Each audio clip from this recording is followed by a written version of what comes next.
ইউনূস সাহেবকে একটা অবশ্যই নির্বাচন দিতে হবে। উনি কি এজেন্ডা নিয়ে আসছে, কার কাছে টাকা নিচ্ছে, কোথায় বিক্রি করছে দেশ, আমরা তো দেশটাকে বিক্রি করতে দেব না, সেটা হলো আসল কথা। এই জন্যই কথা বলছে যে নো, উনি এইভাবে করতে পারেন না। উনি এইভাবে 4টা-5টা টাইম দিবেন, একবার ডিসেম্বর, একবার ফেব্রুয়ারি, একবার এপ্রিল, একবার জুন, এবং তার মধ্যে আলাপ আলোচনা নাই এবং সবকিছুর মধ্যে একটা শর্ত। সুতরাং এটা পরিষ্কার না, পরিচ্ছন্ন না। উনি কাদেরকে হেল্প করতেছেন সেটা আমরা সবাই জানি। সুতরাং এই কথাগুলো তো বলতে হবে। এর মানে এই নয় যে ইউনূস সাহেব এরকম চলতে থাকবে 29 সাল পর্যন্ত। নো, এটা এইভাবে চালানো সম্ভব না, এইভাবে দেশ চলবে না। উনি তো নিজেই বললেন যে দেশের অর্থনৈতিক সংকট আছে, টাকা চাই, আমাদের $20 বিলিয়ন মতো রিজার্ভ আছে, টাকা চাই। টাকার জন্য তুমি এখানে যাচ্ছেন, সেখানে যাচ্ছেন, কিন্তু টাকা তো আর আসছে না। এইভাবে তো টাকা আসবে না। আপনি স্টারমারের সাথে দেখা করার যে চিন্তা, সেই চিন্তাটা কি জন্য? আপনি স্টারমারের সাথে দেখা করে আপনার পাচার করা টাকা, এবং আপনি ওখান থেকে লোকজনকে, ওই যে কি জানি আমাদের একটা আছে না, রেড অ্যালার্ট করি আমরা, কি একটা আছে ইন্টারপোল, এটার কোনো সংস্থা নাকি? কোনো ইন্টারপল কি কোনোদিন কাউকে ধরে কোনো দেশে পাঠাতে পারছে নাকি এখন পর্যন্ত? এর চেয়ে বড় বড় ক্রিমিনাল দাউদ ইব্রাহিমের কথা মনে আছে না? ভারত কত বড় দেশ, কত শক্তিশালী দেশ, ইন্টারপল রেড অ্যালার্ট করছিল না? এখন পর্যন্ত দাউদ ইব্রাহিমকে ইন্টারপল ফেরত পেয়েছে। এইসব সব বাদ কি বাদ, এইসব কথার কথা, রাজনৈতিক রিটরিক, বয়ান, এইসবের বাইরে এসে আমরা একটু স্বাভাবিকভাবে চিন্তা করার চেষ্টা করি।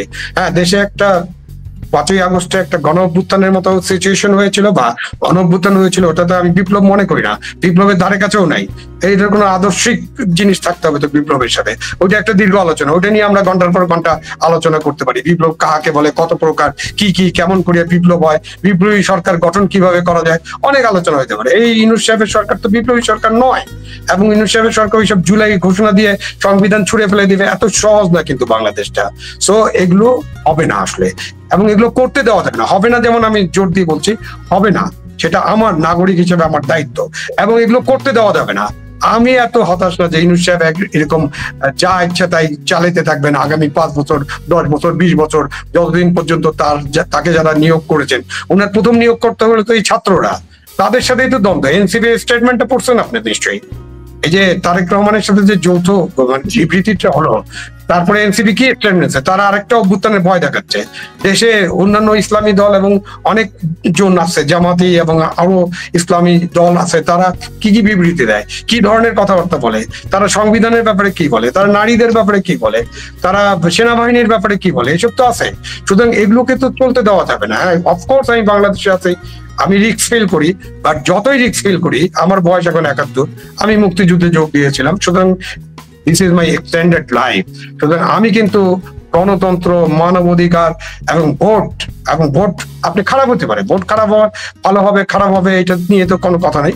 ভোট আগেও ভালো হয়নি, সব ভোট ভালো হয়েছে এরকম না, বা তত্ত্বাবধায়ক সরকারের সময় যেসব নির্বাচন হয়েছিল ভালো হয়েছিল, এই ব্যাপারে কিন্তু আমাদের কোনো দ্বিমত নেই, বিতর্ক আমরা করতে পারি।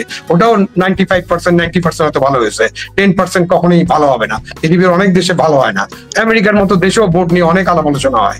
আপনি নিশ্চয়ই মনে আছে বাটারফ্লাই ব্যালটের কথা, তাই না? কিভাবে পরাজিত হয়েছিলেন তখন ডেমোক্রেটিক প্রার্থী। তো এইসব অনেক কিছু ঘটনা ঘটবে, তার মধ্যেই ডেমোক্রেসি হচ্ছে একমাত্র অল্টারনেটিভ, এবং নির্বাচন হচ্ছে একমাত্র অল্টারনেটিভ। তত্ত্বাবধায়ক সরকারের অধীনে আমাদের দেশে যদি 5টা-7টা নির্বাচন হয় এবং নির্বাচনটা আমি করতে পারি, যদি কোনো সরকার গঠন করার পর নিজের থেকে কর্তৃত্ববাদী বা ফেসিবাদী না হয়ে যায়, বাংলাদেশের পরিবর্তন করা সম্ভব। আমি এতটা হতাশ নাই। বাংলাদেশের জনগণ চায়, বাংলাদেশের জনগণ ভালোভাবে বাঁচতে চায়, তারা পেটে ভাত চায়, রাতে ঘুমাতে চায়, নিরাপদে ঘুমাতে চায়, এবং তারা ভোটের মাধ্যমে দায় দায়িত্ব হস্তান্তর করতে চায়, ভোটের মাধ্যমে একটা সরকার নির্বাচিত করতে চায়। এটা বাংলাদেশের জনগণ কিন্তু 1970 সাল থেকে শুরু করেছে, প্রথম এক ব্যক্তি এক ভোট। তখন থেকে বাংলাদেশের মানুষ কিন্তু ভোটের ব্যাপারে খুবই উৎসাহী, এবং তারা ভোট দিতে চায়। যখন তারা ভোট দিতে পারে, তাদেরকে ভোট দেওয়ার সুযোগ দেওয়া হয়, তখন তারা কিন্তু সিদ্ধান্ত নিতে ভুল করে না। তো সেই জায়গায় আমাদেরকে বিশ্বাস রাখতে হবে জনগণের উপরে, এবং সরকার উল্টাপাল্টা করতেই থাকবে আর আমরা সহ্য করতেই থাকবো, এটা হবে না তো আসলে।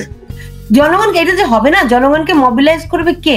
ধরেন বিএনপি, তারা যদি এটার সঙ্গে আপনার যেমনটা মঞ্জুরুল হক বলছিলেন যে তাদেরকে এক ধরনের মানে নেগোসিয়েশন, ইলেকশন নেওয়া হয়নি, অন্য কোনো কিছু নিয়ে হয়েছে, মামলার কপি পকেটে রেখে ডক্টর মোহাম্মদ ইউনূস তিনি নেগোসিয়েশন হয়তো করেছেন।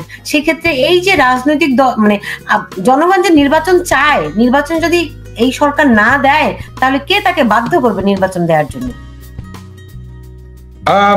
বাধ্য করার তো বিষয় না, বিষয়টা হলো যে তখন তো রাজনৈতিক দলগুলো, যেমন আওয়ামী লীগ বাইরে আছে, আওয়ামী লীগ কি অ্যাক্টিভ থাকবে না? আওয়ামী লীগ তো অ্যাক্টিভ হতে পারে, হওয়ার সম্ভাবনা বেশি, এবং তাদের যে সাপোর্ট বেস আছে তারা সেটাকে কি ব্যবহার করার চেষ্টা করছেন? না, করছেন, কিন্তু সেভাবে তারা এখনো মাঠে তাদের ফলাফল আসেনি বা তারা মাঠে নামতে পারছে না। বিএনপি কি নির্বাচন না নিয়ে এরকম বসে থাকবে নাকি? আর বিএনপি কি অনুরোধ করলাম বা সিট অ্যাডজাস্টমেন্ট করতে বললাম তাদের 100 সিট ছেড়ে দিতে হবে অমুককে, এটা কি বিএনপি মেনে নেবে নাকি? তো অবশ্যই না। বিএনপি মেনে নেওয়া মানে বিএনপির কেন্দ্রীয় নেতৃবৃন্দ মেনে নিলে তো তৃণমূল নেতৃবৃন্দ মানবে না। তারা তো অপেক্ষায় আছে যে কবে তারা নির্বাচিত হয়ে সংসদে বসতে পারবেন, কারণ সংসদ তো একটা পাওয়ার হাউস, তাই না? ওখানে বসার জন্য অনেকেই উৎসাহী হয়ে বসে আছেন। এখানে যারা অপেক্ষাকৃত দুর্বল দল, যাদের জনসমর্থন নাই, যেমন যে আমাদের 4-5%, 6% আছে এরকম বলাবলি করা হয়, এবং আরো অন্যান্য যারা আছেন তাদের তো আরো সমর্থন নেই। সুতরাং এই যে দলগুলো, দুর্বল দলগুলো, তারা এই ইলেকশন নিয়ে একটা টাল বাহানার মধ্যে আছেন, একটা নতুন দাবি তুলছেন, এবং তারা ইলেকশনটাকে যাতে না হয় সেই ব্যাপারে চেষ্টা করছেন। এটা তাদের স্বার্থে তারা করছেন। সুতরাং ওই যে ছোট ছোট দল যাদের জনসমর্থন কম, তারা যা করছেন চেষ্টা, সেই চেষ্টাই যে সফল হবে এটা আমার মনে হয় না, সেটার বাইরে অনেক কিছু আছে।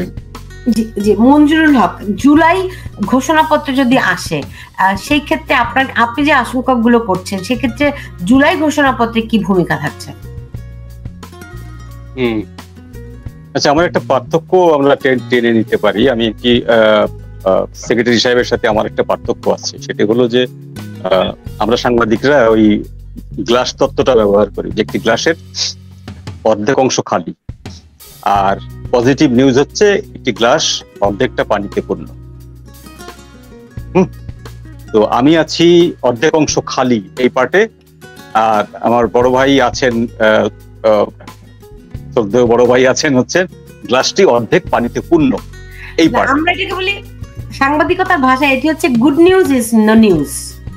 হ্যাঁ, যাই হোক, আমি আরো অনেক ভাষা আছে, যেমন ধরেন যে media goes with the wind, media goes with the wind বললে আর কোনো কিছু থাকে না, বাতাস যেদিকে যাবে মিডিয়া সেদিকে যাবে। যাই হোক, সেটা কথা না। কথা হলো যে উনি যে শ্রদ্ধেয় বড় ভাই যে বললেন যে আমরা এটা হতে দেব না, আমরা এটা করতে দেব না, জনগণ এটা করবেন।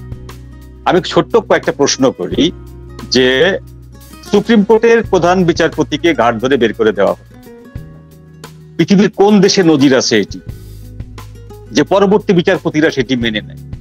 সমস্ত বিচারপতিরা কেন পদত্যাগ করলো না?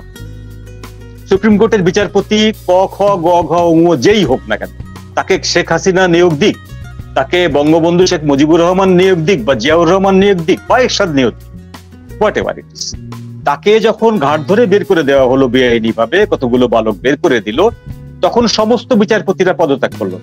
কে ঠেকাতে গেল? কেউ ঠেকাতে গেল। একসাথে সমস্ত 12 জন সুপ্রিম কোর্টের আপিল বিভাগের বিচারপতিকে বের করে দেওয়া হলো, কেউ ঠেকাতে গেল। শেখ মুজিবের ভাস্কর্য ভাঙছো, ঠিক আছে, হাসিনার উপরে ক্ষোভ, ব্যাখ্যা দিলেন ইউনূস সাহেব যে শেখ হাসিনার স্বৈর শাসন, ফ্যাসিবাদী শাসনের উপরে মানুষের প্রচন্ড ক্ষোভ, সেই ক্ষোভ থেকে তারা এই কাজগুলো করছে, এটি ধীরে ধীরে কমে আসবে, এটি ওনার ভাষণ ছিল। ভালো কথা। মুক্তিযুদ্ধের যে স্মারকগুলো ছিল, মেহেরপুরের যে মুক্তাঞ্চলে, মেহেরপুরের যে আমবাগানে যে মুক্তিযুদ্ধের স্মারকগুলো, সারা বাংলাদেশে যে মুক্তিযুদ্ধের ভাস্কর্যগুলো ছিল, সেগুলো কি দোষ করেছিল? ওগুলো তো আওয়ামী লীগের না। সেখানে তো শেখ মুজিব নেই, শেখ হাসিনা নেই, শেখ সেলিম নেই, ওগুলো তো মুক্তিযোদ্ধা। আমার মুক্তিযুদ্ধের সমস্ত ভাস্কর্যগুলো ভেঙে দিল, কে ঠেকাচ্ছে? কোন জনগণ ঠেকালো? কোন সচেতন জনগণ সেখানে বুক ফুলিয়ে দাঁড়িয়ে বললো যে না, এটা ভাঙতে পারবা না? Nobody is there. সুতরাং ওই গ্লাসের ভিতরে পানি আছে, এই তত্ত্বটাই আমি বিশ্বাস করি না। আমি ওই জন্যই বলছি যে আমরা ভালো করব, আমরা ঠেকাবো, আমরা এটা হতে দেব না, এই কথাগুলো হচ্ছে জাস্ট সরকারি কথার মতন, এটা বিবৃতির মতন। এই আমরা বলে কেউ আসলে নেই, নোবডি ইজ দেয়ার।